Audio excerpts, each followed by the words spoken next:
सभी मित्रों को जय जय सिया राम।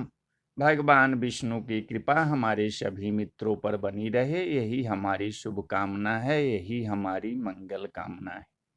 मित्रों, आज आपको हम अनंत चतुर्दशी व्रत की कथा को सुनाएंगे। तो मित्रों, अगर आप मेरे चैनल पर नए हैं तो मेरे चैनल को सब्सक्राइब कर लीजिए और बेल आइकॉन जरूर दबाइए, ताकि जब मैं कोई धार्मिक वीडियो डालूं तो नोटिफिकेशन सबसे पहले आपके पास पहुंचे।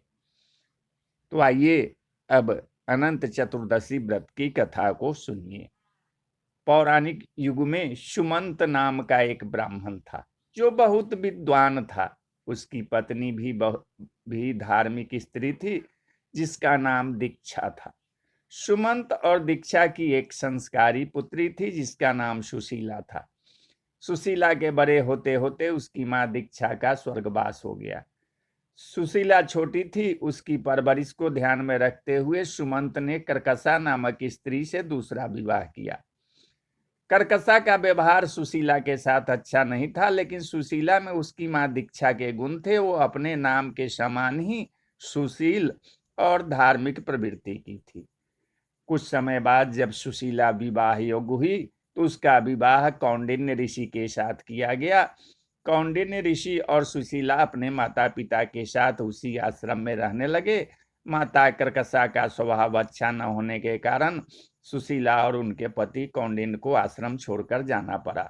जीवन बहुत कष्टमयी हो गया। ना रहने को जगह थी और ना ही जीविका के लिए कोई भी जरिया। दोनों काम की तलाश में एक स्थान से दूसरे स्थान भटक रहे थे।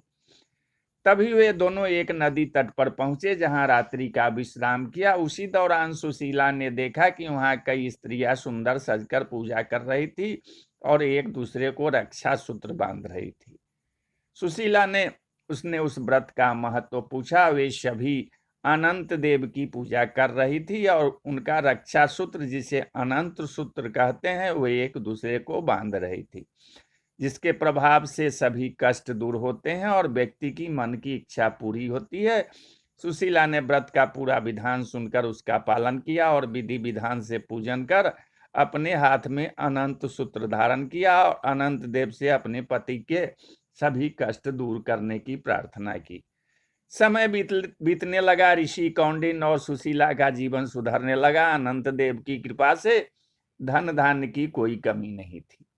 अगले वर्ष फिर से अनंत चतुर्दशी का दिन आया। सुशीला ने भगवान को धन्यवाद देने हेतु फिर से पूजा की और सूत्र धारण किया। नदी तट से वापस आई। ऋषि कौंडिन्य ने हाथ में बने सूत्र के बारे में पूछा।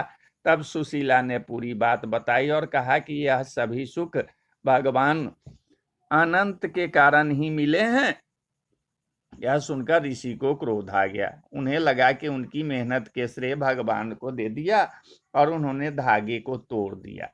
इस तरह से अपमान के कारण अनंत देव रुष्ट हो गए और धीरे धीरे ऋषि कौंडिन्य के सारे सुख दुख में बदल गए और वो वन वन भटकने को मजबूर हो गए।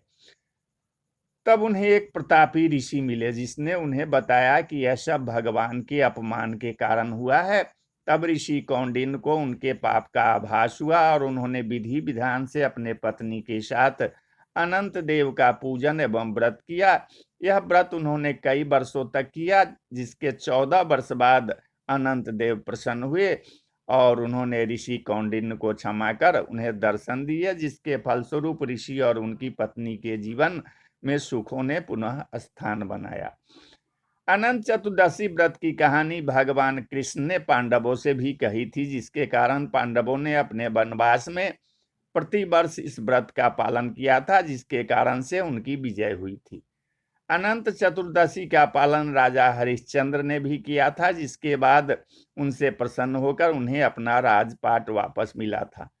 अनंत चतुर्दशी व्रत का पालन कैसे करें? अनंत चतुर्दशी व्रत के दिन सुबह जल्दी उठकर स्नान किया जाता है। कलश की स्थापना की जाती है, जिसमें कमल का पुष्प रखा जाता है और कुशा का सूत्र चढ़ाया जाता है। भगवान एवं कलश को कुमकुम हल्दी का रंग चलाया जाता है। हल्दी से कुशा के सूत्र को रंगा जाता है। अनंत देव का आह्वान कर उन्हें दीप धूप एवं भोग लगाते हैं। इस दिन भोजन में पूरी खीर बनाई जाती है। पूजा के बाद सभी को अनंत सूत्र बांधा जाता है। इस प्रकार अपने कष्टों को दूर करने हेतु सभी इस व्रत का पालन करते हैं।